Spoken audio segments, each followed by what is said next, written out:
Assalamualaikum guys, today we are going to discuss CS201 sample programs basic से लेकर advance तक जितने भी प्रोग्राम्स हैं वो इस वीडियो में डिस्कस होने वाले हैं। तो वीडियो को एंड तक देखें ताकि आप तमाम प्रोग्राम्स इजीली समझ जाएं। First of all last video में हमने डिस्कस किया था लेक्चर नंबर 3, जिसमें हमने ये देखा था कि C++ में हम कैसे आउटपुट कर सकते हैं, उसके साथ साथ डेटा टाइप्स क्या होती हैं, वेरिएबल्स क्या होते हैं, सो ऑन कुछ छोटी मोटी चीज़ें हमने डिस्कस की थी। तो फर्स्ट ऑफ ऑल प्रोग्राम शुरू होते वक्त सबसे पहले आप राइट करते हैं अपनी हेडर फाइल्स, जो कि हम यहाँ पे यूज़ कर रहे हैं IOStream।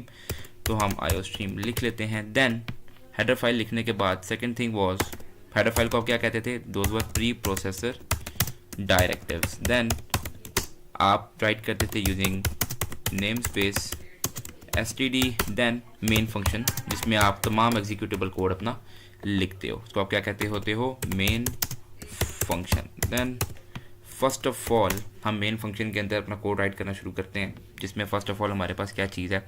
हमने इस लेक्चर नंबर 3 की जितने भी हमारे पास सैम्पल प्रोग्राम्स हैं, इसमें हमने आउटपुट सीखी थी। तो हम लोग कोई से भी 2-3 वेरिएबल्स को हम लेंगे, उसके बाद उनकी आउटपुट करके देखेंगे। आउटपुट में हम अर्थमेटिक ऑपरेशंस परफॉर्म करेंगे। फर्स्ट ऑफ ऑल मेरे पास है कोई भी डाटा टाइप, आप कहते हैं इंटीजर्स में एक है a और एक है b। दो वेरिएबल्स को मैंने डिक्लेयर कर लिया, इंटीजर वेरिएबल्स। देन वेरिएबल्स लेने के बाद दूसरा काम होता है आपने वैल्यू इनिशियलाइज करनी होती है, इनको वैल्यू देनी होती है। तो a को मैं वैल्यू दे देता हूँ 10 एंड b को मैं वैल्यू दे देता हूँ 20। वेरिएबल्स इनिशियलाइज भी हो गए। देन हमने थर्ड काम जो करना है वो ये है कि हमने अर्थमेटिक ऑपरेशंस को परफॉर्म करना है यूजिंग आउटपुट फंक्शन। तो यू वुड रिमेंबर कि सी आउट हमने यूज़ किया था एज एन आउटपुट फंक्शन। तो फर्स्ट ऑफ ऑल हम सी आउट को यूज़ करते हैं, सी आउट लेस देन। आप लोगों को याद हो तो मैंने डबल कोटेशंस को यूज़ करवाया था और बताया था दो चीज़ें मेनली, कि एक आपकी हर स्टेटमेंट जो है वो इस सेमी कॉलन से क्या होगी, टर्मिनेट होगी सिंटेक्स में। सेकेंडली मैंने आपको ये बताया था कि सी आउट के बाद लेस देन के साइन आएंगे और कोई भी चीज़ जो आपने प्रिंट करनी है वो डबल कोटेशंस के अंदर आएगी। लेकिन वो चीज़ तब तक आप डबल कोटेशंस के अंदर लिखोगे जब तक आपने उसको वैसे का वैसा ही एग्जीक्यूट करवाना हो। For example if I right a+b, तो क्या होगा, हम इसको रन करके देखते हैं। जब आप इसको रन करेंगे, फर्स्ट ऑफ ऑल आप F9 से इसको कंपाइल करते हैं, ये अभी कंपाइल हो रहा है। और इसको कंपाइल करने के बाद जब आप रन करेंगे तो ये चीज़ डबल कोटेशंस के अंदर होने की वजह से वैसी की वैसी प्रिंट हो जाएगी। यानी आप इसको लोड एंड एग्जीक्यूट करेंगे तो आपके सामने सिमिलरली एग्जैक्टली a+b लिखा हुआ आ जाता है, जो कि हमें नहीं चाहिए। हमें उसका रिजल्ट चाहिए, अर्थमेटिक ऑपरेशन में परफॉर्म करना है। क्या परफॉर्म करना है, हमने लिख देना है यहाँ पर we are performing arithmetic operations। तो अब अर्थमेटिक ऑपरेशन में वैल्यूज चाहिए आंसर में। अब ये अगर एग्जैक्टली वैसे प्रिंट हो जाएगा तो ये सॉल्व नहीं होगा। इसको एग्जीक्यूट करवाने के लिए आपको डबल कोटेशंस को रेज कर देना है। मतलब कोई भी चीज़ जो आपने एग्जीक्यूट करवानी है, सॉल्व करवानी है कंप्यूटर से, उसको आप कभी भी डबल कोटेशन के अंदर नहीं लिखेंगे, क्योंकि डबल कोटेशन के अंदर वो चीज़ को रिकॉग्नाइज करेगा कि उसने वैसे के वैसे ही उसको प्रिंट कर देना है। तो ये दो चीज़ें आपको सी आउट फंक्शन में पता लग गई। अगर आप इसको सिंपली ऐसे ही विदाउट डबल कोटेशन इसको कंपाइल करते हैं, उसको कंपाइल करने के बाद आप इसको रन करेंगे तो आपके पास सॉल्विंग एग्जीक्यूशन का वैल्यू समेत आंसर आएगा, जो कि हमारे एग्जीक्यूशन रिजल्ट हमारे सामने आ गया है, जो कि है 30।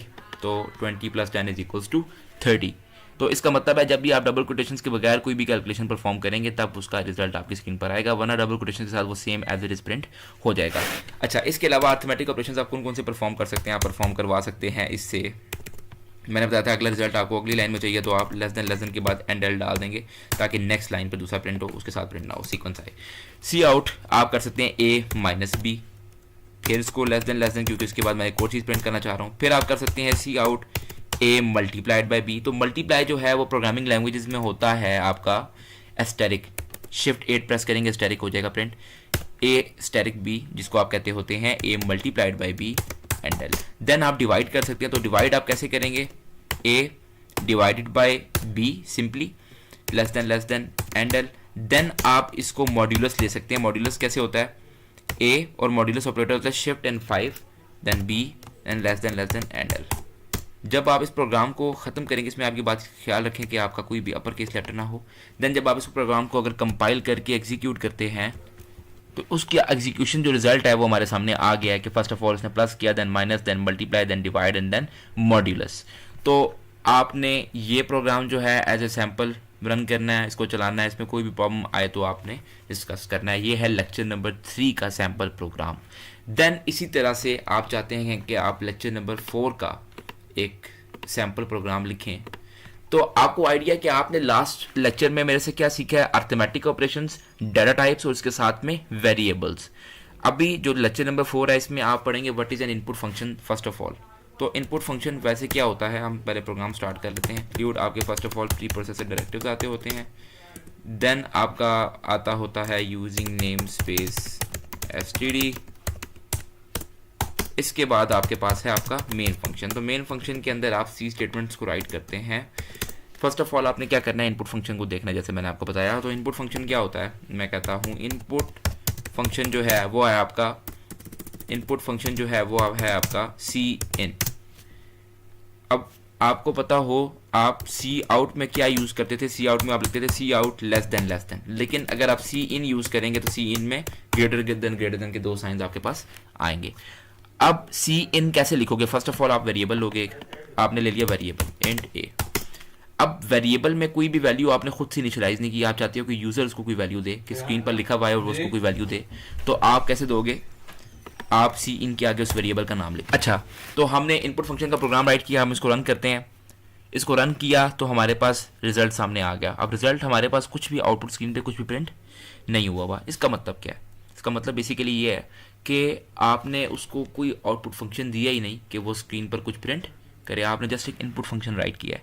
तो इनपुट फंक्शन जो लाइन ब्रिंग कर रही है, इसका मतलब ये है कि यहाँ पर आप अपनी वैल्यू इनपुट करें जो आपने ए को देनी है। ए को आपने क्या डिक्लेयर किया, इंटीजर। इंटीजर की वैल्यूज क्या हो सकती हैं, 1 से सो ऑन। अब आप कहते हो मैं इसको 10 स्टोर करवाना चाहता हूँ, आप लिखते हो 10 एंड एंटर दबाते हो। अब हुआ क्या, कुछ भी नहीं। जैसे आपने क्या किया, ए को एक वैल्यू दे दी, ए के अंदर क्या स्टोर हो गया, 10। तो ये तरीका है कि अगर आप यूज़र को कोई देना चाहते हो कि यूज़र उसमें कोई डाटा इनपुट करे, तो इस तरह से आप दे सकते हो। लेकिन अब यूज़र को कैसे पता लगेगा कि वो तो ब्लैंक स्क्रीन है, उसको क्या पता कि आप उसने इसमें कोई चीज़ इनपुट करनी है।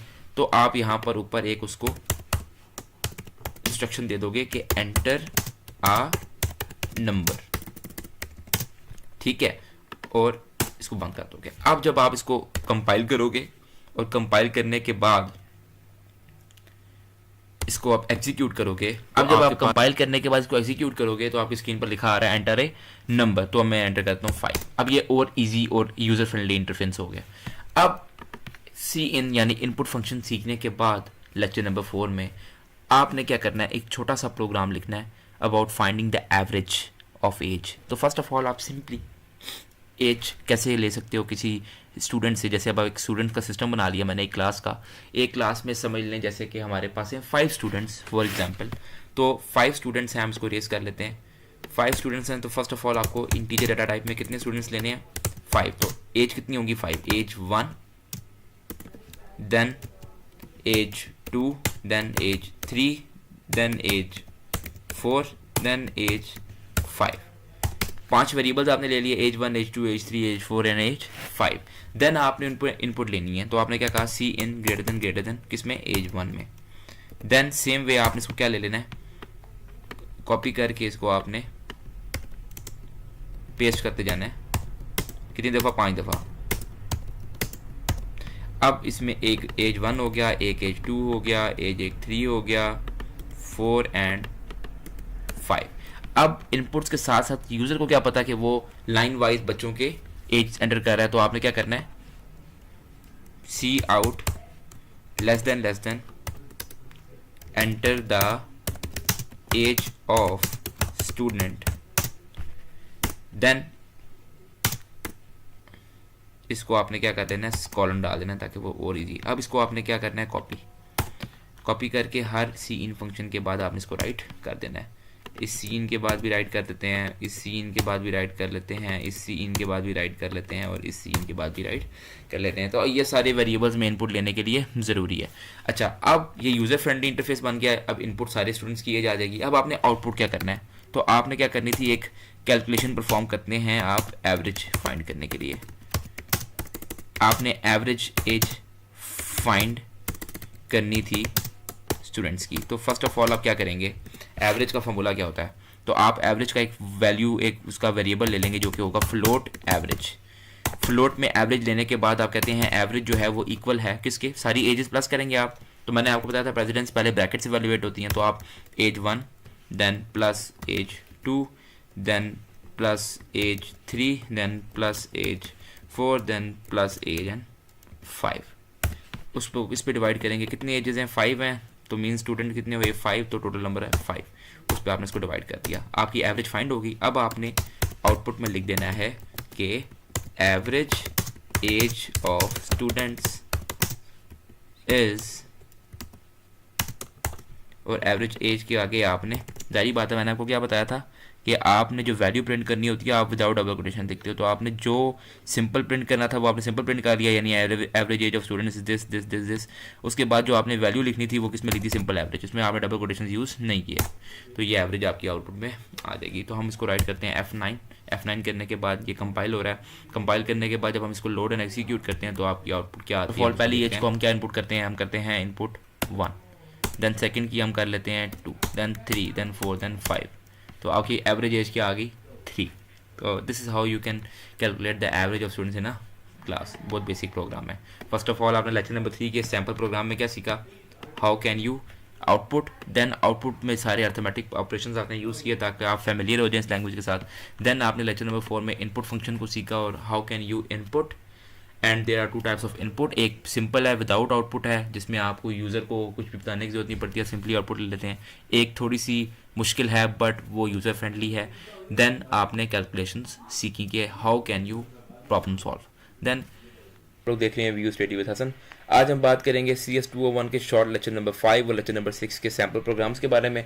अगर किसी ने मेरे लेक्चर नंबर 5 और लेक्चर नंबर 6 की शॉर्ट वीडियो नहीं देखी तो फर्स्ट ऑफ ऑल वो पहले जाके CS201 के शॉर्ट लेक्चर नंबर 5 और लेक्चर नंबर 6 की वीडियो देखा है, देन वो इस वीडियो के सैम्पल प्रोग्राम्स को प्रैक्टिस करे, क्योंकि अदरवाइज आपके कंसेप्ट जो हैं वो क्लियर नहीं होंगे। तो फर्स्ट ऑफ ऑल हम बात करने वाले हैं सैम्पल प्रोग्राम लेक्चर नंबर 5 की, जो कि बेसिकली हमने लेक्चर नंबर 5 में डिस्कस किया था इफ एल्स स्टेटमेंट्स को। उसमें हम ये डिस्कस करेंगे कि how can we find whether a number is even और ऑड। तो उसको डिटरमिन करने के लिए छोटी सी कंडीशन है कि अगर आप किसी भी नंबर को 2 पे डिवाइड करते हो तो उसका रिमाइंडर जो है वो किसके इक्वल आता है, 0 के इक्वल आता है। तो ये आपने एक लॉजिक क्रिएट कर ली।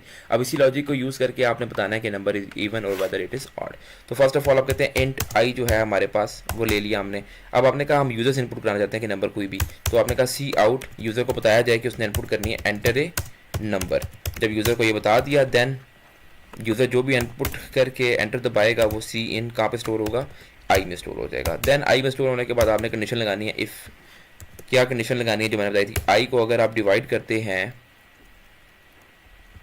2 से तो उसका रिमाइंडर जो है वो आना चाहिए इक्वल टू 0, तो वो इवन होगा। तो आपने कहा दी इफ़ में क्या लिख दोगे, सी आउट लेस देन इवन। और अगर आपके पास ये ट्रू ना होगी तो क्या यूज़ होगा, एल्स यूज़ होगा। तो एल्स में आप क्या लिख दोगे कि C out less then false की, अगर ये ट्रू नहीं है तो वो एल्स पे आएगा और वो क्या होगा ऑड, फॉल्स कह रहा हूँ ऑड, और ख़त्म। ये आपका प्रोग्राम जो है ख़त्म हो गया। हम इसको रन करते हैं, F9 पे कंपाइल करेंगे तो हमारी आउटपुट आ गई है जैसे कि आप देख रहे हैं एंटर ए नंबर। तो हम नंबर इनपुट करते हैं 2 जो कि एक इवन नंबर है, तो हम बता रहा है it is a even number. Then हम इसको ऑड के लिए भी चेक कर लेते हैं, दोबारा F10 प्रेस करते हैं, ऑड नंबर जैसे कि 3 है वो पुट करते हैं, एंटर दबाते हैं तो ये ऑड है। तो इस तरह से आप डिटरमिन कर सकते हैं एक नंबर इवन है या ऑड है। देन हम अपने नेक्स्ट प्रोग्राम पर आते हैं। अच्छा, अब हम आते हैं लेक्चर नंबर 6 के प्रोग्राम पर जो कि है how to find a factorial. तो फैक्टोरियल की एक बेसिक सी लॉजिक है वो मैंने यहाँ पे लिख दी है। आप सीधा प्रोग्राम पर आते हैं। तो फर्स्ट ऑफ ऑल आपने लूप यूज़ करना है, तो आप कहते हैं 4 के बाद आप फर्स्ट ऑफ ऑल क्या लिखते होते थे, इनिशियलाइजेशन। मैं कहता हूँ इंट आई जो है वो किसके इक्वल है, 1 के इक्वल है। देन आई की कंडीशन क्या लगाओगे, I is less than equal to N. जब तक नंबर आपके पास जो भी आप नंबर फाइंड कर रहे हो जिसका फैक्टोरियल वो नहीं खत्म होता तो तब तक आपका लूप भी खत्म ना हो। Then I plus plus, loop के अंदर आपने क्या करना है, फैक्टोरियल जो मैंने ऊपर ये कंडीशन लगाई हुई है कि आपने ऊपर एक लिया होगा एंड में फैक्टोरियल लिया होगा, उसको वैल्यू दी होगी 1। अब आपने क्या करना है, उसको लूप की बॉडी के अंदर एग्जीक्यूट करवाना है कि फैक्टोरियल जो है इज इक्वल्स टू फैक्टोरियल को मल्टीप्लाई करोगे आप आई से जब तक लूप खत्म नहीं होता।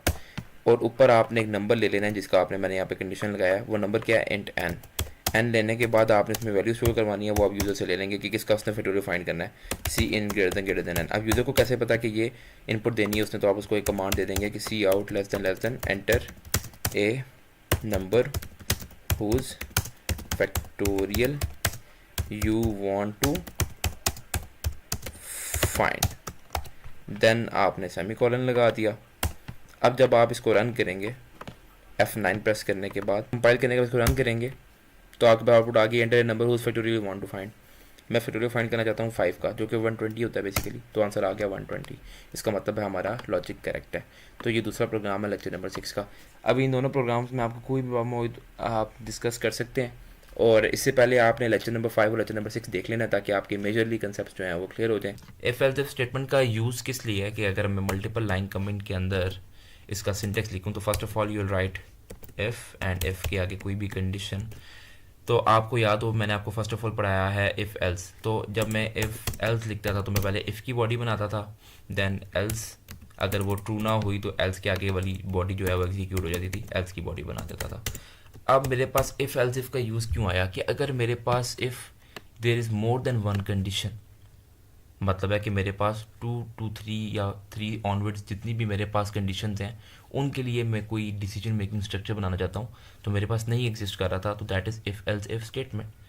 अब मैं इसकी एक आपको बड़ी अच्छी सी एग्जांपल भी देता हूँ। तो फर्स्ट ऑफ ऑल हम सिंटेक्स लिख लेते हैं, जैसे आप इफ़ एल्स लिखते थे, यहाँ पर एल्स के आगे आ जाएगा इफ़, और इफ़ के आगे अब आप दूसरी कंडीशन 2 लिख सकते हैं। देन जितनी भी कंडीशन हैं, then again else if, then you write condition 3, then so on up to n number of times आप इसको डिस्कस कर सकते हैं, n number of times condition दे सकते हैं। तो आप क्या करेंगे, सो ऑन जाकर n पे आपने डालना है एल्स में आपने कोई भी बार। अब मैं आपको इसकी बड़ी ज़बरदस्त सी एक एग्जांपल भी दे देता हूँ जिससे आपको ये कंसेप्ट क्लियर हो जाएगा। तो फर्स्ट ऑफ ऑल मैंने ये सिंटेक्स राइट कर दिया।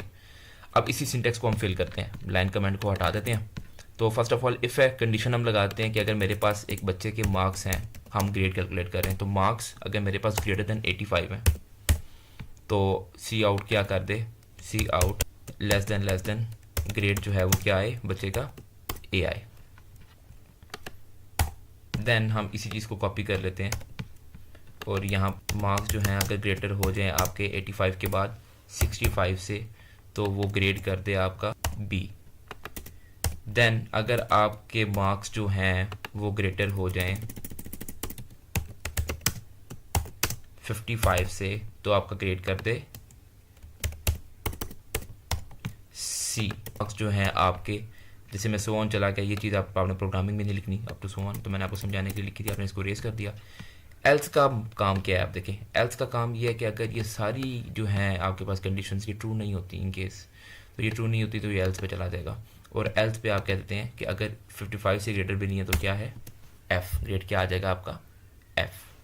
तो अब हम इसको कंपाइल करके भी देख लेते हैं कि ये कैसे रन करता है। तो कंपाइल करने के लिए iostream, then using name space std, then int main function के अंदर आप कोड राइट करते होते हैं using this pre processor directives. तो ये आपका मेन फंक्शन स्टार्ट हुआ और एक एंडिंग ब्रेस लगा देनी है आपने। देन एंडिंग ब्रेस लगाने के बाद आपको पता है कि आपने एक मार्क्स नाम का वेरिएबल लिया है, तो वो क्या है, इंट मार्क्स। देन मार्क्स को आपने इनपुट करानी है सी इन ग्रेटर देन मार्क्स। अब आपको आइडिया है कि मार्क्स आपने इनपुट करना है बट यूज़र को नहीं है, तो उसको आपने डिस्प्ले कर देना है, कमांड दे देनी है कि एंटर ए नंबर, और basically you can write enter your marks. ये किसी स्टूडेंट के लिए एक सिस्टम बन गया है कि वो अपने मार्क्स एंटर करेगा, उसका ग्रेड उसको आइडिया हो जाएगा according to the grading scheme I have used. तो आप क्या करेंगे, आप इसको फर्स्ट ऑफ ऑल F9 से आप कंपाइल करेंगे। तो ये आ गई हमारी आउटपुट, एंटर योर मार्क्स। कितने मार्क्स हो सकते हैं हमारे, आई से 86, तो वो ग्रेड शे कर रहा है ए। क्यों, क्योंकि मैंने 85 से ग्रेटर मार्क्स पे ए ग्रेड रखा है। देन हम इसको दोबारा से कंपाइल करके देखते हैं कि अगर मैं 50 मार्क्स पुट करता हूँ और आई से 49, तो आप देखेंगे कि 55 से ऊपर नहीं है तो वो क्या शो करेगा, एफ। अब वो क्या शो करे, एफ। तो ये प्रॉपर एक ग्रेडिंग सिस्टम बन गया है एक स्टूडेंट के लिए, जिससे वो अपना ग्रेड चेक कर सकते हैं कि कितने मार्क्स पर उसका क्या ग्रेड बन रहा है। तो ये इफ़ एल्स इफ का यूज़ इसलिए कि if you have multiple conditions, अभी यहाँ पे मेरे पास 3 to 5 और कंडीशंस भी डाल सकता था, 85 के बाद 75, देन 65, देन 55, देन 50, देन 49। तो ये तमाम स्टेटमेंट्स जो हैं, तमाम कंडीशंस जो हैं वो इफ़ एल्स इफ में यूज़ हो सकती हैं। देन आपके पास इफ़ एल्स इफ स्टेटमेंट के बाद अल्टरनेटिव में एक और स्टेटमेंट आती है जिसको आप कहते हैं स्विच स्टेटमेंट।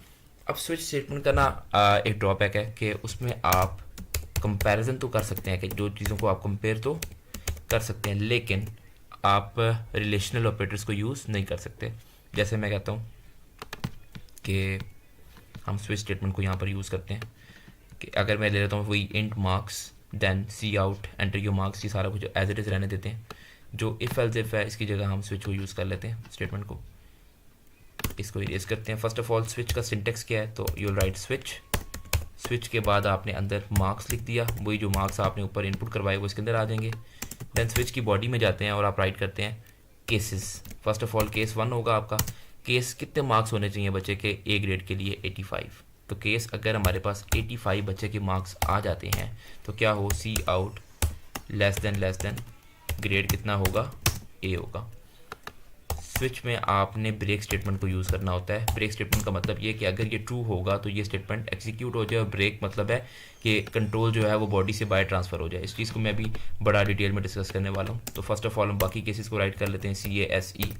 केस अगर हमारे पास मार्क्स हैं 65 तो आपके पास कॉलन के बाद क्या यूज़ हो, सी आउट लेस देन ग्रेड क्या है आपके पास, बी है।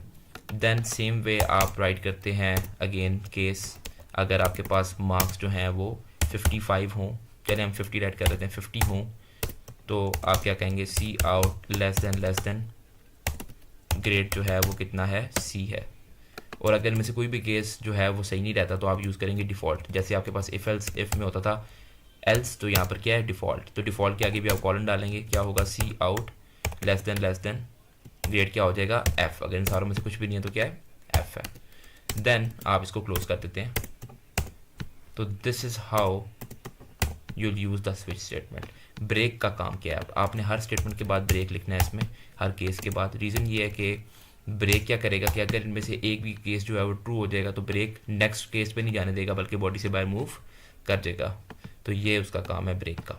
डिफ़ॉल्ट के नीचे आप ब्रेक नहीं लिखेंगे। देन आप क्या करते हैं, F9 प्रेस करते हैं। 10 से रन करने के बाद वो हमें मार्क्स पूछ रहा है। मैं कहता हूँ मार्क्स हैं हमारे लेस देन 50 कर लेते हैं, 49, तो ग्रेड क्या आ रहा है, F आ रहा है। अब सेम वे हम इसको दोबारा से कंपाइल करते हैं और हम मार्क्स पुट करते हैं 75, तो हमारा ग्रेड आ गया B। तो this is how you can use the switch statement as well. But अगर हम लोग यहाँ पर कहते कि हमारे पास हमने यूज़ करने हैं रिलेशनल ऑपरेटर्स, तो relational operators can not be used in switch. Switch में आप रिलेशनल ऑपरेटर्स को यूज़ नहीं कर सकते, ये स्विच का ड्रॉबैक है। तो होप सो आपको इफ एल्स इफ और स्विच स्टेटमेंट दोनों बहुत अच्छे से समझ आ गए होंगे। देन हम थर्डली डिस्कस करने वाले हैं आज ब्रेक स्टेटमेंट को। तो ब्रेक का जैसे मैंने आपको बताया अभी भी इसमें कि ब्रेक क्या कर रहा है, अगर मेरे पास मैंने बताया मार्क्स हैं 75 तो उसने देखा कि ग्रेड क्या बनेगा, बी बनेगा। ग्रेड बी बनेगा, उसने ये स्टेटमेंट को एग्जीक्यूट किया। एग्जीक्यूट करने के बाद उसने जब ब्रेक को एग्जीक्यूट किया तो वो इन तमाम स्टेटमेंट्स को छोड़कर डायरेक्टली इस कंट्रोल को बाहर बॉडी से बाहर ट्रांसफ़र कर देता है, और इस तरह से कोई और स्टेटमेंट एग्जीक्यूट नहीं होती। क्योंकि अगर वो 75 से ग्रेटर है तो फिर वो ग्रेड बी भी है, फिर वो ग्रेड सी भी है अगर वो नेक्स्ट पे आगे आ जाएगा, क्योंकि ये स्टेटमेंट भी ट्रू हो जाएगी। तो इसलिए उसने क्या किया, उसने बेसिकली इस चीज़ को निगलेक्ट करके ब्रेक स्टेटमेंट के ज़रिए से कंट्रोल को बॉडी से बाहर ट्रांसफ़र कर दिया, क्योंकि उसने आउटपुट दे दी है। तो this is the use of break statement. अगर हम लूप में यूज़ करें, हम इस सबको इरेज कर देते हैं और हम इसको लूप में यूज़ करके ट्राई करते हैं कि कैसे हम लूप में एक ब्रेक स्टेटमेंट को यूज़ कर सकते हैं। मैं कहता हूँ for and I equals to 1, I is less than equal to 5, I plus plus, मतलब आई 5 दफ़ा जो है वो इंक्रीमेंट करेगा इस लूप को। देन आप बॉडी में आते हैं, आप राइट करते हैं C out less than Hasan, then less than endl. Then आप राइट करते हैं C out less than Raja. Then आप इसको लेस देन एंडल से क्लोज कर देते हैं। अब आप अगर इसके दरमियान में डाल देते हैं अपना ब्रेक, BREAK ब्रेक, अब क्या होगा, जब वो 4 बॉडी एग्जीक्यूट करेगा, 4 बॉडी एग्जीक्यूट करने के बाद जो ही अंदर कंट्रोल लेकर आएगा तो इसको एग्जीक्यूट करेगा, आगे ब्रेक को एग्जीक्यूट करेगा। ब्रेक क्या करता है, बॉडी से बाहर कंट्रोल को ले जाता है, मतलब ब्रेक इस चीज़ को एग्जीक्यूट नहीं होने देगा। तो आप जब आउटपुट निकालेंगे, मैं भी यहाँ पे इसको रन करता हूँ, आप मार्क्स वगैरह को हटा दें ताकि मार्क्स में ना आए। अब आप F9 प्रेस करते हैं, F9 से कंपाइल किया, देन आप F10 से इसको रन करेंगे। F10 से जब आप इसको रन करेंगे तो आपके पास आउटपुट क्या आई, हसन। अब देखें ब्रेक ने क्या किया, इस लूप ने तो 5 दफ़ा चलना था, वो एक दफ़ा क्यों चला, क्योंकि ब्रेक स्टेटमेंट ने कंट्रोल को बाहर ट्रांसफ़र कर दिया, लूप टर्मिनेट हो गया। ये ब्रेक स्टेटमेंट का काम है। देन अगर मैं कहता हूँ मैं यूज़ करूँ कॉन्टिन्यू, क्योंकि इसमें आपने नेक्स्टली कॉन्टिन्यू स्टेटमेंट को डिस्कस करना था, तो कॉन्टिन्यू को अगर हम पढ़ें तो कॉन्टिन्यू में आप क्या करेंगे, अगर हम यहाँ पर राइट कर देते हैं रादर देन कॉन्टिन्यू और ख़त्म कर देते हैं, तो क्या होगा, कंटिन्यू इसको प्रिंट करेगा और यहाँ से कंट्रोल को ट्रांसफ़र कर देगा दोबारा लूप में, दोबारा लूप इंक्रीमेंट होगा, दोबारा यहाँ पे आएगा, मतलब वो इसको नहीं चलने देगा, लेकिन वो ऊपर वाली स्टेटमेंट को 5 दफ़ा एग्जीक्यूट करवाएगा। तो हम इसको भी देख लेते हैं। F9 से आप इसको कंपाइल करते हैं और जब आप F9 से कंपाइल करने के बाद आप F10 से इसको रन करेंगे तो आपके पास आ गया 5 दफ़ा हसन। तो देखिए इसने क्या किया, उससे जो नीचे स्टेटमेंट आ रही थी उसको एग्जीक्यूट नहीं होने दिया, बट उससे जो ऊपर स्टेटमेंट्स थी उस सबको बराबर जितनी दफ़ा उन्होंने एग्जीक्यूट होने दिया, जबकि ब्रेक जो है वो डायरेक्टली बॉडी के आउट कंट्रोल कर देता है। तो ये दोनों का यूज़ है। मैं यहाँ पर राइट भी कर देता हूँ। तो first of all as you know when we use break, तो ब्रेक क्या करता है, transfers the control out of the body, और जो दूसरा है आपका कॉन्टिन्यू स्टेटमेंट है, CONTINUE, कॉन्टिन्यू जो है वो क्या करता है, let's the code above it be executed। तो ये दोनों का यूज़ है।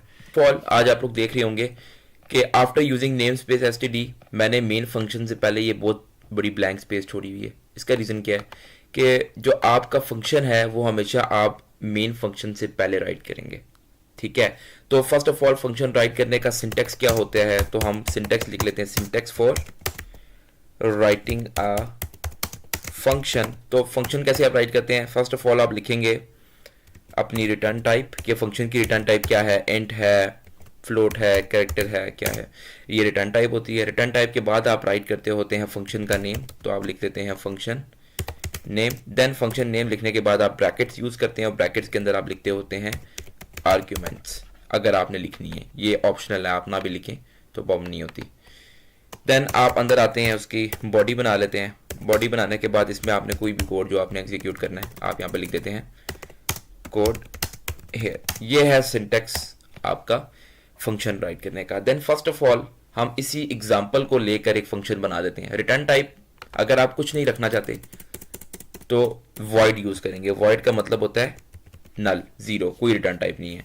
देन आप आर्गुमेंट्स भी कोई लेना नहीं चाहते। रीज़न ये है कि मैं आपको बहुत बेसिक सा फंक्शन करवा रहा हूँ ताकि आपको प्रॉब्लम ना हो समझने में। तो आप यहाँ पर भी कुछ भी नहीं लिखते, आप वॉइड भी लिख सकते हैं या कुछ भी ना लिखें, एक ही बात है। तो जिन मतलब है ये नल है। फंक्शन का नेम हम रख देते हैं, फर्स्ट ऑफ ऑल हम फंक्शन बना रहे हैं अपना सम का, तो हम वॉइड सम लिख देते हैं। इसके अंदर कोड आप क्या लिख लेंगे, आप कोड लिख लेते हैं अपना, अगर आप पहले इनपुट लेंगे आप कहते हैं इंट, एक लेते हैं ए, एक लेते हैं बी। देन आप यूज़र से कहते हैं कि यार ए के अंदर भी इनपुट कर दो वैल्यू और बी के अंदर भी इनपुट कर दो वैल्यू। लेकिन अब यूज़र को कैसे पता कि उसने वैल्यू इनपुट करनी है, तो आप उसको कमांड दे देंगे C out less than enter the first value. Then same way आप इसी को कॉपी कर लेते हैं और इसी को नीचे पेस्ट कर देते हैं, एंटर द सेकेंड वैल्यू। अब आप एक बात नोटिस कर रहे हैं कि हमने इसमें देनी है आउटपुट, वो क्या है, C out less than sum is, क्या सम होगा आपका, ए जो हमने लिया है और वो प्लस होगा किससे, बी से। तो this is how you will use your function. तो अब आप एक बात अंदाजा लगाएं, आपको क्या लगता है कि जब मैं इसको रन करता हूं, मैंने मेन फंक्शन में देखें कुछ भी नहीं लिखा, अगर मैं मेन फंक्शन के अंदर कुछ भी नहीं लिखता और इसको रन करता हूं तो ये प्रोग्राम चलेगा, मतलब ये आउटपुट देगा। तो हम ये भी चेक कर लेते हैं। हम फर्स्ट ऑफ ऑल F9 से इसको कंपाइल करते हैं, कंपाइल एंड सेव। तो ये क्या फंक्शंस का है, फंक्शंस नेम रख देते हैं, इसको सेव कर लेते हैं और हमारे सामने आउटपुट आ गई है जो कि ब्लैंक है। अब ये आउटपुट ब्लैंक क्यों है, इस चीज़ का आपको अंदाजा है। ब्लैंक इसलिए है क्योंकि हम लोगों ने आउटपुट तो करवाई है लेकिन फंक्शन में करवाई है। आपकी आउटपुट वो आएगी जो आप मेन फंक्शन में करवाओगे। तो आप इस फंक्शन को मेन फंक्शन के अंदर करोगे कॉल। आप देखें बहुत मेजर कंसेप्ट है। फर्स्ट ऑफ ऑल आपने क्या किया, आपने फंक्शन डिक्लेयर किया। फंक्शन क्या रख दिया, वॉइड, मतलब उसकी रिटर्न टाइप भी कोई नहीं रखी ताकि आपको इजी समझ आ जाए। आपने आर्गुमेंट भी कोई नहीं रखे, सिंपल एक फंक्शन नेम रख दिया और उस फंक्शन के अंदर एक कोड लिख दिया कि सम करना है तो इस तरह करना है। अब इससे क्या होता है, सम का जो पार्ट है वो इस प्रोग्राम से डिवाइड हो गया। इस फंक्शन के अंदर, मेन फंक्शन के अंदर मैंने सिर्फ इसको कॉल करना है, तब वो आउटपुट देगा। कॉल कैसे करूँगा, उसी फंक्शन का नेम क्या है, सम, उसी फंक्शन का जो नेम है उसको मैं सेमी कॉलन के साथ ऐसे कॉल कर लूँगा, बस। अब मैं इसको F9 से कंपाइल करता हूँ, F9 से कंपाइल करने के बाद जब मैं इसको F10 से रन करूंगा, हमने एंटर द फर्स्ट वैल्यू, तो फर्स्ट वैल्यू क्या होगी हमारे पास, मैं कह रहा हूँ 1 है। देन सेकंड वैल्यू क्या है, 2 है। तो इन दोनों का सम उससे फाइंड करना है, एंटर प्रेस करेंगे तो सम इज 3। कैसे किया हमने, फर्स्ट ऑफ ऑल हमने एक फंक्शन बनाया जिसको हमने सम का नाम दिया, उसी फंक्शन के अंदर वो सारा कोड लिख दिया जो हम एक सम के लिए लिखते थे। देन हमने क्या किया, मैंने आपको बताया वो आउटपुट नहीं देगा, तब तक नहीं देगा जब तक आप उसको मेन फंक्शन में कॉल नहीं करेंगे। तो आपने उस फंक्शन का नेम यहाँ पर सेमीकोलन के साथ कॉल कर लिया, क्या इसको कहते हैं, कॉलिंग ए फंक्शन। तो फर्स्ट ऑफ ऑल आपने फंक्शन क्या करना है, राइट करना है, देन आपने क्या करना है, उसको मेन फंक्शन में कॉल करना है। This is how you can make a function work. Then इसी तरह हम इस प्रोग्राम में सम के साथ साथ एक और फंक्शन बनाना चाहते हैं, हम मल्टीपल फंक्शन बना सकते हैं प्रोग्राम के अंदर। अब मैं एक और फंक्शन बनाने लगा हूँ जो कि है मेरे पास सब्ट्रैक्शन का। तो मैं दोबारा करता हूँ वॉइड, अब ये क्या सब्ट्रैक्ट है, SUB लिख देता हूँ, सब्ट्रैक्ट SUB के बाद ब्रैकेट्स लगा दी मैंने, आर्ग्यूमेंट्स कोई नहीं लिए और बॉडी में आ गया। अब यहाँ पर कोड लिखते हैं हम अपना फंक्शन का। तो कोड क्या होगा इसका भी सेम, ये सारा कॉपी कर लेते हैं यहाँ तक। तो हम कि इनपुट हमने लेनी है एज इट इज, इनपुट ले ली। अब आपने क्या करना है, C out less then subtraction, क्या आता है रिजल्ट सब्ट्रैक्शन का, A माइनस B। अब जब आप इसको क्लोज करके कंपाइल करते हैं फर्स्ट ऑफ ऑल F9, अब आपको एक बात याद रहनी चाहिए कि आपने इस फंक्शन को नीचे कॉल नहीं किया। इसको यहाँ से कॉपी करेंगे इस फंक्शन के नेम को, इसको भी मेन फंक्शन में क्या कर लेंगे, कॉल कर लेंगे और सेमीकोलन लगा देंगे। इसको भी क्या कहते हैं आप, कॉलिंग फंक्शन। ठीक हो गया। अब आप इसको F9 से कंपाइल करते हैं, F10 प्रेस किया तो हमारे पास आउटपुट आ गई हमारी, enter the first value. First value क्या है हमारे पास, 2 है। देन सेकंड वैल्यू हमारे पास क्या है, 2 है। तो फर्स्ट ऑफ ऑल वो सम फाइंड करेगा, सम इज 4। देन वो अगेन कह रहा है एंटर द फर्स्ट वैल्यू, वो क्या होगी हमारे पास 1 है जैसे कि। Then enter the second value, वो हो जाती है 2। तो -1 1 - 2 इज -1। तो सब्ट्रैक्शन का रिजल्ट भी आ गया और सम का रिजल्ट भी हमारे पास आ गया। This is how you can write functions simply. इससे आपका काम जो है वो डिवाइड हो जाता है इजीली। जो बंदा इसको रीड करेगा उसको समझ आ गया कि ये आपने सम का फंक्शन लगाया, ये सम की लॉजिक है। देन आपने ये सब्ट्रैक्शन का फंक्शन बनाया, ये सब्ट्रैक्शन की लॉजिक है। तो सो ऑन, आप इस तरह से अनलिमिटेड फंक्शंस बना सकते हैं प्रोग्राम के अंदर। समझ लिया, हम एग्जांपल लेते हैं, आपके पास बहुत से सब प्रोग्राम्स हैं, मैं सारे इसके अंदर लिख देता हूँ। देन आप फंक्शन बना सकते हैं पावर का। तो आप कहते हैं कि अगर हम स्क्वायर फाइंड करना चाहते हैं तो आपने क्या कर दिया, वॉइड स्क्वायर, SQ नाम रख देते हैं इसका, स्क्वायर। तो स्क्वायर का फंक्शन में आपने पैरामीटर कोई नहीं देने, आर्ग्यूमेंट्स कोई नहीं देने, ब्रैकेट्स में आते हैं सीधा कोडिंग पे। तो स्क्वायर की लॉजिक क्या होगी, अगर हम उसी नंबर को उसी नंबर से दोबारा मल्टीप्लाई कर दे तो उस नंबर का स्क्वायर होगा। तो मैंने कहा फर्स्ट ऑफ ऑल आपको इनपुट लेनी पड़ेगी, इनपुट आप यहीं से कॉपी कर लेंगे। अगेन 2 वेरिएबल्स की इनपुट आ गई। 2 वेरिएबल्स की इनपुट को लेने के बाद आपने क्या करना है, स्क्वायर लगाना है। तो क्या होगा, सी आउट लेस देन लिखेंगे स्क्वायर। कैसे आएगा नंबर्स का, लेस देन जब उसी नंबर को आप ए को आप अगर उसी सेम नंबर से, आपको 2 की इनपुट नहीं चाहिए, आपको 1 की इनपुट चाहिए। तो आपने ए ले लिया और उसी नंबर को दोबारा उसी नंबर से क्या कर दिया, मल्टीप्लाई कर दिया। This is how you can find square. ये स्क्वायर की लॉजिक होगी। अब आप इसी फंक्शन को कॉल करने के लिए इसको यहाँ से कॉपी करेंगे और यहाँ पर क्या कर देंगे, पेस्ट कर देंगे और सेमीकोलन जरूर लगाना है यहाँ पर आपने। इसको भी आप क्या कहेंगे, कॉलिंग फंक्शन। ठीक हो गया। अब आप इसको F9 से रन करते हैं। हम स्क्वायर फाइंड करना चाहते हैं, अगर 4 एंटर करता हूँ मैं तो स्क्वायर किसका आ गया, 16। तो this is how you can make your functions. देखें एक ही प्रोग्राम में मैंने 3 फंक्शंस राइट कर दिए और वो कितना इजी हो गया मेरे लिए समझना कि ये सम का फंक्शन है, ये सब्ट्रैक्शन क्या है और ये स्क्वायर का है, सो ऑन। इस तरह से हम अपने एक बहुत बड़े प्रोग्राम को छोटी छोटी सब प्रोग्राम्स में डिवाइड करके सॉल्व कर सकते हैं। अब इसी तरह से हम फंक्शन की एक और एग्जांपल लेते हैं। फंक्शन में आप फाइंड कर सकते हैं weather a number is even और ऑड, उसको हम टेस्ट फंक्शन कहते हैं, टेस्ट फंक्शन। तो टेस्ट फंक्शन में भी आपने सेम ऐसे ही नाम रख दिया, टेस्ट। देन आप आते हैं बॉडी में। तो बॉडी में आप क्या करेंगे, फर्स्ट ऑफ ऑल एक नंबर ले लेंगे, इंट ए। देन आपने क्या करना है, उस नंबर में इनपुट करवानी है, सी इन ग्रेटर देन ए। आपने यूज़र से कहा यार कि यूज़र को कमांड दे दी कि सी आउट एंटर आ नंबर। देन जो भी नंबर वो इनपुट करेगा वो ए में स्टोर हो गया। अब आपने नंबर ए को टेस्ट करना है। तो मैंने आपको इफ़ यूज़ करवाया था सेकंड लास्ट लेक्चर में, जिसमें हमने डिस्कस किया था कि अगर हम एक नंबर को डिवाइड करते हैं 2 पे और उसका रिमाइंडर आता है इक्वल टू 0, इसका बेसिक मतलब ये है कि वो क्या है, इवन नंबर है। तो आप कहोगे नंबर इज इवन। और अगर ये ट्रू ना हुई तो मैंने आपको क्या बताया था, क्या यूज़ करेंगे, एल्स। एल्स में जो भी चीज़ होगी वो एग्जीक्यूट हो जाएगी। अगर ये ट्रू ना हुई तो वो क्या हो जाएगा, C out number is odd. Okay, और अब आप इसको क्लोज करते हैं। ये आपका जो है फंक्शन बन गया। अब आप फंक्शन का जो नेम है उसको कॉपी करेंगे यहाँ से, और उसको कहाँ पे कॉपी करेंगे, पेस्ट करेंगे मेन में, क्योंकि मेन में कॉल नहीं करेंगे तो आपका प्रोग्राम रन नहीं करेगा। मेन में कॉल किया आपने और सेमी कॉलन लगा दिया। डिस्कस करने वाले हैं सैम्पल प्रोग्राम्स को रिलेटेड टू टॉपिक अरेज। तो जिसने मेरी लास्ट वीडियो नहीं देखी, that is short lecture number 11 on the basic concepts of arrays and the advanced concepts of arrays, वो पहले जाके वो वीडियो वॉच कर आए, देन उसको ये वीडियो कंटिन्यू करनी चाहिए। तो हम चलते हैं अपनी वीडियो के स्टार्टिंग में। तो फर्स्ट ऑफ ऑल आज हम डिस्कस करने वाले हैं how can we find the maximum and minimum number in an array. तो first we write finding max element in an array. तो मैक्सिमम एलिमेंट फाइंड करने के लिए you will write your header files using name space std and your main function. अब हम main function के अंदर आ जाते हैं। तो फर्स्ट ऑफ ऑल हम डिक्लेयर करेंगे अपनी अरे को। तो मैं एक अरे डिक्लेयर कर लेता हूँ ए नेम से, और उसमें 10 एलिमेंट्स रख देता हूँ कि मैं 10 एलिमेंट्स को मैक्सिमम इसमें स्टोर कर सकता हूँ। हो सकता है कि यूज़र उसमें 3 एलिमेंट्स स्टोर करना चाहे, 4 करना चाहे, so on, it's up to the user. तो देन मैं एक इंट वेरिएबल ले लेता हूँ जो कि है मैक्सिमम का। इस मैक्सिमम में मैं कंपेयरिंग के लिए वैल्यू स्टोर करूँगा। Then I will use I and then I will use n. तो आई है मेरे पास फॉर लूप चलाने के लिए, जिससे मैं अरे में इनपुट्स ले सकता हूँ, आउटपुट्स ले सकता हूँ, सो ऑन, कंडीशन चेकिंग कर सकता हूँ। इसके साथ साथ एन में इसलिए ले रहा हूँ कि मैं यूज़र से इनपुट लूँगा कि कितनी एलिमेंट्स उसको अरे के अंदर स्टोर करनी है। Then let's write cin write करने के बाद यूज़र को कैसे पता कि उसने कोई इनपुट करनी है। तो फर्स्ट ऑफ ऑल मैं इसको एक ऊपर कमांड दे देता हूँ जो कि है C out enter the size of the array, कि कितने एलिमेंट्स उसने अरे के अंदर स्टोर करवानी है।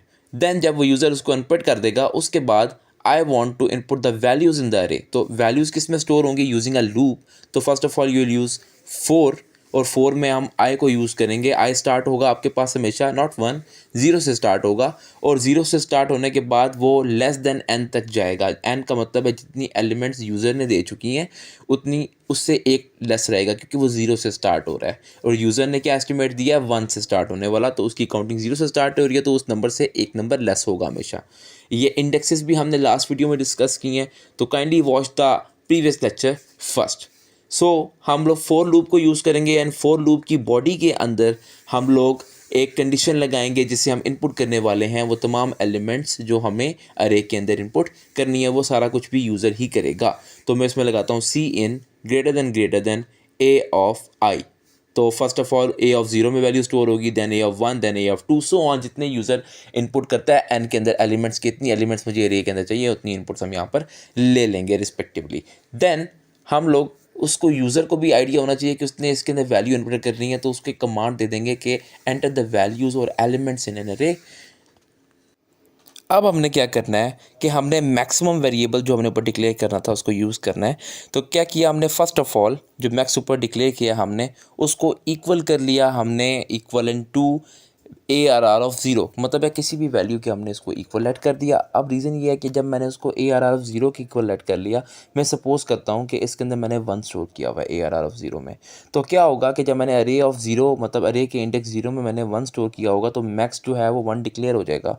अब मैं एक लूप यूज़ कर लूँगा जो मैंने ऊपर यूज़ किया, उसी को कॉपी कर लेते हैं, देन इसको हम नीचे पेस्ट करते हैं ताकि हम एक्स्ट्रा वेरिएबल्स को ना यूज़ करें। देन हम उसकी बॉडी में आकर यहाँ पर कंपेयरिंग करेंगे कि मैक्स की एलिमेंट जो हमने लेट कर ली है वो कहीं दूसरी एलिमेंट्स से छोटी तो नहीं है। तो फर्स्ट ऑफ ऑल हम इफ़ कंडीशन यानी डिसीजन मेकिंग स्ट्रक्चर्स को यूज़ करके ये डिटरमिन करेंगे वेदर हमने जो मैक्स लिया है एलिमेंट वो मैक्सिमम है भी या नहीं है। तो अगर वो नहीं होगा तो दूसरी एलिमेंट जो है जो कि उससे बड़ी आएगी वो उसको मैक्सिमम कंसिडर कर लेगा। इस तरह वो वैल्यूज़ को कंपेयर करने के बाद अपनी जो एग्जैक्ट मैक्सिमम वैल्यू है उसको फाइंड कर लेगा। देन लूप से बाहर आने के बाद मैक्सिमम वैल्यू को हम आउटपुट कर लेंगे और इस तरह से हमारे प्रोग्राम की आउटपुट आ जाएगी। तो फर्स्ट ऑफ ऑल आउटपुट में मेरे से पूछ रहा है कि कितने एलिमेंट्स चाहिए मुझे अरे के अंदर, तो मैंने कह दिया 4। उसके बाद मैं 4 की वैल्यूज़ को स्टोर करता हूँ 1 2 3 एंड 4। तो मैक्सिमम एलिमेंट क्या है, 4 है, तो उसने बता दिया कि maximum element of the array is 4। तो this is basically how you can use this program to find the maximum element in an array. Now, as I told you before in the starting, कि after discussing that how can we find the maximum element in an array, we'll be able to find the minimum value also. तो आपने क्या करना है, जहाँ जहाँ हमने maximum variable को इस्तेमाल किया है, same as you'll use the minimum variable. एक छोटा सा कंडीशन या लॉजिक में चेंज आएगा, जितने भी पहले वेरिएबल्स हैं आप उसको चेंज कर लेते हैं, जितने भी मैक्सिमम हैं हम उनको मिनिमम में कन्वर्ट कर लेते हैं. देन कंडीशन में चेंज ये आएगा कि आपने इफ़ में लगाया है मैक्स इज़ लेस देन, तो जब भी मिनिमम आएगा तो minimum would be greater than A of I, तो मिनिमम वुड बी ग्रेटर का साइन यहाँ पर दरमियान में आ जाएगा. बाकी सारा का सारा प्रोग्राम वही रहेगा और उसी तरह से आप उसको आउटपुट करवा देंगे और आप लोगों की आउटपुट आपके सामने आ जाएगी. So as you can see हमारी आउटपुट आ गई है और फर्स्ट ऑफ ऑल मैंने एरे का साइज पुट कर दिया 2, वैल्यू स्टोर करवाई 1 and 2, तो मिनिमम वैल्यू जो है वो मेरे पास आ गई 1. So this is how you can find the minimum value and the maximum value in an array. If you are facing any queries you can tell us in the comment section also. Hope so आज का lecture आप लोगों के लिए बड़ा informative रहा होगा, as we have discussed all the basic to advanced programs of CS201 and CS201P. इससे आपकी प्रैक्टिकल में भी बहुत सारी हेल्प हो जाएगी और आपको अगर इससे रिलेटेड कोई भी क्यूरीज़ हों तो आप हमसे डिस्कस कर सकते हैं. हम आपको हर प्रोग्राम में हेल्प करेंगे, इंशाल्लाह ताला सॉर्ट आउट करेंगे. Good luck for your mid terms exam. खुदा हाफिज़.